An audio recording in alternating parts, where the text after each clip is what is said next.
ప్రభువైన యేసు నామాన అందరికీ వందనాలు. ఈ సమయంలో కొద్ది నిమిషాలు దేవుని మాటలు ఆలకిద్దాం. సామెతల గ్రంథం నుంచి 10వ అధ్యాయము 6వ వచనాన్ని మనం చదువుదాం. సామెతల గ్రంథం నుంచి 10వ అధ్యాయము 6వ వచనం. నీతిమంతుని తల మీదకి ఆశీర్వాదములు వచ్చును, బలాత్కారము భక్తిహీనుని నోరు మూసివేయును. దేవుడు తన పరిశుద్ధ వాక్యము నేను మన వినికిడిలో ఫలింపు దయచేయనుగాక. ఆమెన్. చదివినటువంటి సామెత సొలొమోను సామెత. ఈ సామెతలో ఇద్దరు యొక్క స్వభావాలు, ఇద్దరు యొక్క ఫలితాలు ఇక్కడ రాయబడడం మనం చూస్తాం. నీతిమంతుడు అనేటువంటి స్వభావం తన తల మీదకి ఆశీర్వాదములు తెచ్చే ఫలితాన్ని జ్ఞాపకం చేస్తుంది. అయితే భక్తిహీనుడు అనేటువంటి స్వభావం తన నోరు బలాత్కారంతోటి మూసివేయబడడం అనేటువంటి విషయాన్ని జ్ఞాపకం చేస్తుంది. మాట ఈ సామెత చాలా స్పష్టంగా, సూటిగా, ఆలస్యం లేకుండా త్వరగతిగా ప్రశ్నిస్తూ ఉంది. ఆ మాట ఏంటంటే, ఈనాడు నీ జీవితంలో ఆశీర్వాదాలు కావాలంటే నీతిమంతునిగా జీవించాల్సినటువంటి అవసరం ఉంది. మరి నువ్వు నీతిమంతునిగా జీవిస్తున్నావా? ఈనాడు ఎందుకు బలాత్కారం నిండినటువంటి జీవితంగా ఉంది? దానికి కారణం భక్తిహీనునిగా జీవించడమే. మరి భక్తిహీను నుంచి భక్తి కలిగినటువంటిగా జీవించడానికి సిద్ధంగా ఉన్నావా? నీతిమంతునిగా ఉన్నావా అనే ప్రశ్న భక్తిహీనత స్థితి నుంచి బలాత్కారం తీసివేయబడుటకు భక్తి కలిగిన వాడిగా జీవించుటకు సిద్ధమేనా అనే ప్రశ్న ఈ సామెత స్పష్టంగా ఆలస్యం లేకుండా వేస్తూ ఉంది. ఈ మాటను మనం అర్థం చేసుకుందాం. మొదటి మాట, నీతిమంతుని తల మీదకు ఆశీర్వాదములు వచ్చును, వస్తాయి. దేవుడిస్తాడు, దేవుడు అందిస్తాడు, వస్తాయి అనేటువంటి మాట చూస్తాం. ఇక్కడ తల మీదకు అనేటువంటి మాట హీబ్రూలో రోషే అనేటువంటి పదం వాడబడింది. ఈ తల మీదకు రావడం అనేటువంటి మాటకు అర్థం ఏంటంటే ఆన్ ద హెడ్. తల మీదకు రావడం అనే మాటకు అర్థం ఏంటంటే తల అనేటువంటిది ఏదైతే ఉందో, లేదా రోషే అనేటువంటి పదం ఏదైతే ఉందో, అది 2 ప్రత్యేకమైనటువంటి అర్థాలతో కూడినది. మొట్టమొదటి అర్థం ఏంటంటే first part in the body. ఈ శరీర అవయవంలో మొదటి భాగంగా ఉన్నటువంటిది తల. సో నీతిమంతుని తల మీదకి ఆశీర్వాదములు వచ్చును అనగా అర్థం ఏంటంటే, ప్రథమంగా నీతిమంతునికి ఆశీర్వాదాలు అనేటువంటివి మొదటిగా తన జీవితంలో తాను పొందుకునేది ఆశీర్వాదములు అనేటువంటి మాట జ్ఞాపకం చేస్తూ ఉంది. అదే రీతిగా తల మీదకి అనేటువంటి ఆ మాటలో తల అనేటువంటి మాటకు మరొక అర్థం ఏంటంటే top one, highest part in the body, top part in the body. So ఉన్నతమైనటువంటి అనే మాటని జ్ఞాపకం చేస్తుంది. కాబట్టి నీతిమంతుని తల మీదకి ఆశీర్వాదములు వచ్చును అనే మాటకు అర్థం నీతిమంతుని తల మీదకి ఉన్నతమైనటువంటి ఆశీర్వాదాలు కలుగుతాయి. అవి చాలా ఏమాత్రం కొలవలేనివి. అవి ఒకవేళ ఈ మనిషి శరీర సందర్భంలో చూస్తే తల ఎలా ఉన్నతంగా ఉందో, అలాగే తన జీవితంలో ఉన్నతమైనటువంటి ఆశీర్వాదం గురించి మాట్లాడుతా ఉంది. అవును దేవుని బిడ్డలారా, నీతిమంతులుగా జీవించడం అనేటువంటిది తల మీదకి ఆశీర్వాదం రావడం లాగా ఉన్నతంగా, ప్రథమంగా మన జీవితంలో ఆశీర్వాదాలను నింపుతుంది. నీతిమంతుడు అనే మాటను పలుమార్లు మనం చూస్తూ ఉన్నాం. నీతిమంతుడు అనేటువంటి ఈ మాటకు 3 సందర్భాలు, 3 అర్థాలు ఉన్నాయి. ఒకటి lawful man, righteous man, just. Lawful man ధర్మశాస్త్రం ప్రకారం, క్రమ ప్రకారం నడిచేటటువంటి వాడు.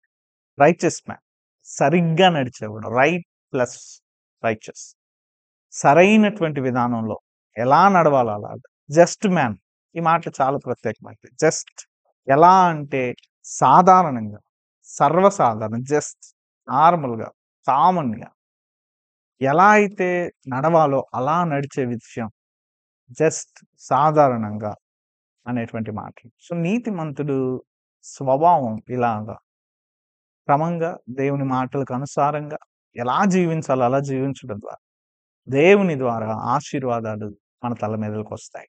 బైబిల్ గ్రంథంలో నీతిమంతులుగా జీవిస్తున్నటువంటి వారిని అనేక మందిని చూస్తాం.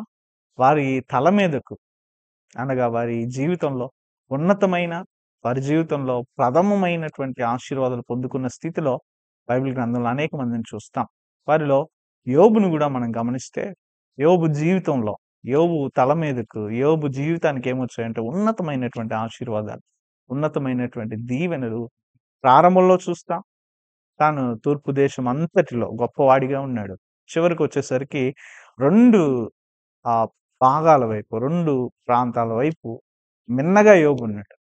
అంటే ఇంకా ఉన్నతమైన ఆశీర్వాదం. 2 దిశలలో కంటే యోబు ఉన్నతంగా ఉండడం అనేటువంటి మాట చూస్తాం.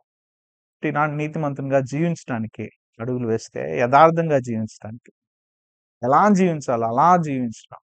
క్రమంగా, లాఫుల్‌గా, దేవుని మాటలకు అనుగుణంగా ఎవరైతే జీవించడానికి ఇష్టపడతారో, తీర్మానం చేసుకుంటారో, వారి జీవితంలోనికి ప్రథమంగా ఉన్నతమైన ఆశీర్వాదం ఇవ్వడానికి ప్రభు సహాయం దయచేస్తాడు.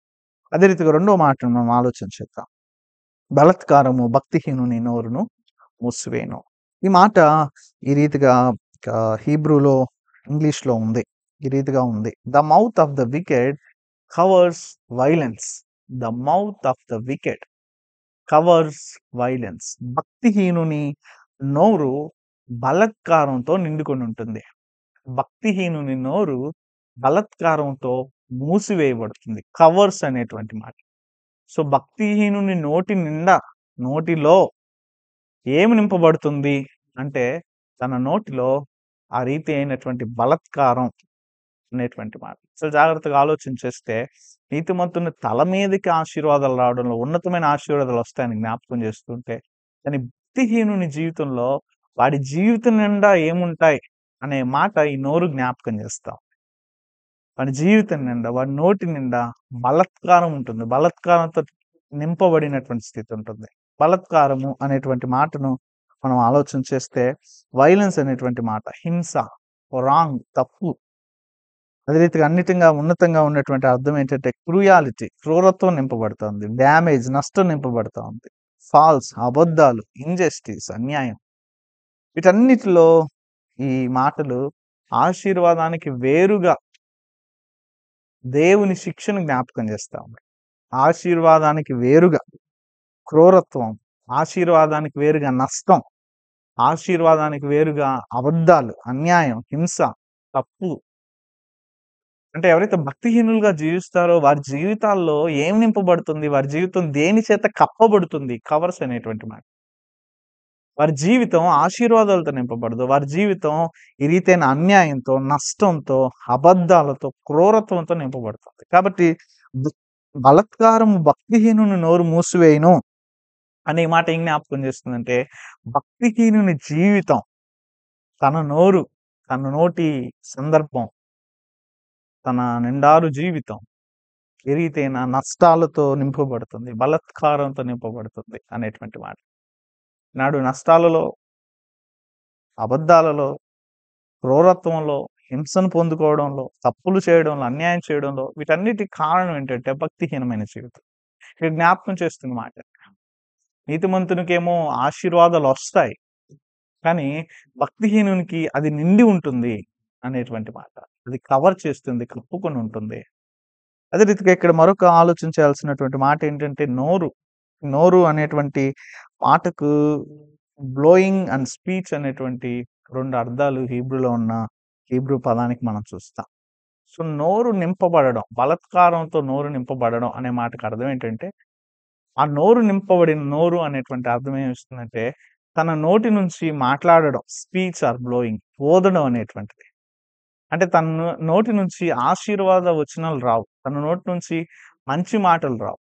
అంటే తాను నిండుకొని ఉన్నటువంటి ఆ క్రూరత్వం, ఆ అబద్ధం, ఆ నష్టాలు అవే తన జీవితానికి బయట ఫలితంగా వస్తాయని దాని అర్థం. అంటే భక్తిహీనుని జీవిత లోపల నష్టమే తను బయటికి నోరు మాట్లాడడం అనేటువంటి విషయం, నోరు అనే విషయం బయటికి గూడా నష్టాలే అనేటువంటి విషయాన్ని జ్ఞాపకం చేస్తుంది. చాలా స్పష్టంగా ఈ 2 విషయాలు చెప్పే మాటేంటంటే, నీతిమంతుని మీదకి ఆశీర్వాదాలొస్తాయి.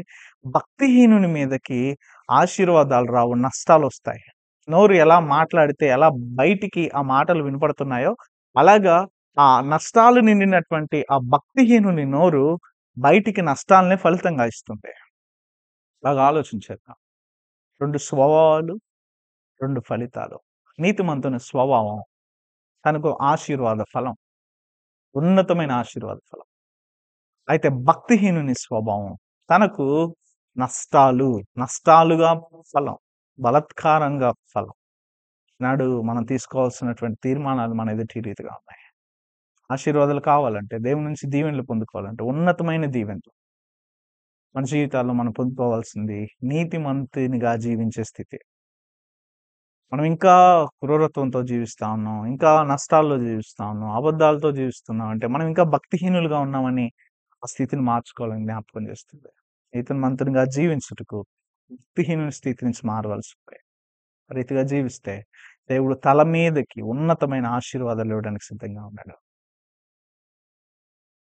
ఈ భక్తిహీనుని బలాత్కారం, భక్తిహీనుని నోరు బలాత్కారంతో నింపబడడం అనేటువంటికి అక్షరార్థంగా సాక్షి ఎవరంటే అపవాది. ఎందుకంటే తన పేరే అపవాది. తన నామకరణమే, తన నామమే అది. తన స్వభావం అదే. తన లక్షణం అదే. అపవాదాలు వేయడం. అంటే తన నోరు దాన్నే నింపుకొని ఉంది. తన పేరు అదే. తన స్వభావం అదే. తన ఫలం అదే. ఇక్కడ భక్తిహీనునికి మంచి ఉదాహరణ ఎవరంటే అపవాది. అపవాది స్వభావం కలిగిన మనిషి. కాబట్టి భక్తిహీనులుగా జీవించే స్థితి నుంచి బయటికి రావాల్సిన అవసరం ఉంది. ఎందుకంటే భక్తిహీనుడు నింపుకున్నటువంటి ఫలాలే బయటకు కూడా ఫలించడానికి సందర్భం ఉంటుంది. కొద్ది మాటలు దేవుడు దీవించుగాక. నీతిమంతుని మీ తల మీదకి ఆశీర్వాదాలొస్తాయి. ప్రభు ఇస్తాడు. భక్తిహీనుని నోరు బలాత్కారంతో నింపబడుతుంది. ఆ బయటికి కూడా ఆ నష్టాలే, బలాత్కారాలే బయటకొస్తాయి. ఆలోచిద్దాం, ప్రార్థన చేద్దాం. ప్రభు ఎదుట నీతిమంతునిగా జీవించుటకు, ఆ రీతిగా ఆశీర్వాదాలు పొందుకోవడానికి సిద్ధంగా ఉన్నాం. భక్తిహీన స్థితి నుంచి భక్తి కలిగిన స్థితి మార్చబడుటకు ప్రభు సహాయాన్ని కోరుతాం. అపవాది స్థితి నుంచి బయటకు వద్దాం. తల ఉంచుతాం, ప్రార్థన చేద్దాం. మహాపరిశుద్ధుడైన మా తండ్రి, మీ ఉన్నతమైన నామాన్ని బట్టి వందనాలు. అవును మా తండ్రి, మా దేవ, మా ప్రభు. నీతిమంతుని తల మీదకు ఉన్నతమైన నీతిమంతుని జీవితంలోనికి గొప్పదైన ప్రథమంగా ఆశీర్వాదాలు వస్తాయి. ప్రభా, ఈ సమయంలో భక్తిహీనుని జీవితం మాత్రం తాను నిండుకున్నటువంటి బలాత్కారమే బయటికి ఫలితంగా వస్తుంది. మమ్మల్ని నీతిమంతులుగా జీవించడానికి సహాయం దయచేయండి. ప్రభా, నీవు మాత్రమే మమ్మల్ని నీతిమంతులుగా తీర్చగలవు. నీ కృప ద్వారా, నీ దయ ద్వారా మమ్మల్ని నీతిమంతులుగా మార్చమని ప్రార్థిస్తున్నాను. నీ రక్తంలో కడిగి మమ్మల్ని నీతిమంతులుగా జీవించడానికి సహాయం దయచేయండి. భక్తిహీన స్థితి నుంచి భక్తి కలిగిన స్థితికి మేము జీవించడానికి కృప దయచేయండి. ఏ రీతిగా తీర్మానం తీసుకున్న బిడ్డల తీర్మానాలు, మా తీర్మానాలు బలపరిచి, స్థిరపరిచి అయా ఇంకను ఈ రీతైన సహవాసంలో, ఈ రీతైనటువంటి ధ్యానాలలో మమ్మల్ని ముందు కొనసాగించమని మనవులను నజరేయుడైన యేసుక్రీస్తు నామములో బ్రతిమాలి అడిగి వేడుకొంచున్నాం తండ్రి. ఆమేన్. అందరికీ వందనాలు. దేవుడు మిమ్మల్ని దీవించును గాక. ఆమేన్.